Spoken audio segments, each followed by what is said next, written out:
Pane chituko chinoshamisa chotrenda pasocial media especially pahinduism kuri kunzi aiwa Bulawayo panguva inoi it has set an example, yaseta pace after kwaonekwa kunzi pane mapictures autendera pasocial media tiona maconstructions emaroads ari kuitiwa kuguta rebulawayo, but kuchionekwa kunzi hakuna ana matenders evanhu vanoonekwa kunzi vane allegations ecorruption vakaita sana Wickno Chivayo. Don't subscribe or like on the bell icon. Chimba bazimu ifano put some pictures samuri kuona awa uranyora chiti. The seat of Bulawayo aiwadobva watega deputy court vanyora chiti is tarring its roads on its own without any Wickno Chivayo standard money.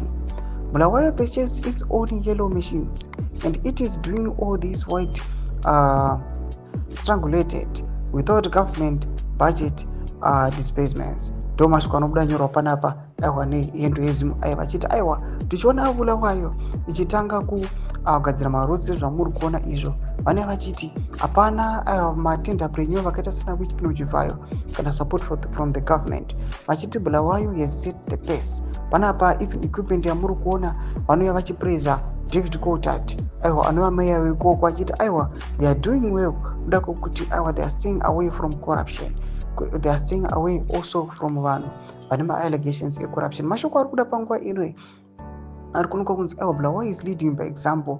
Bulawayo paita zvinhu izvi zvanyatso kuratidza kuti aiwa Zimbabwe can do better than this. Mbotudzai mafungiro enyu muri kudii pamusoro pechituko ichi. Abva nakume section metudza mafungiro enyu. Musana subscribe or like, chidon the bell icon.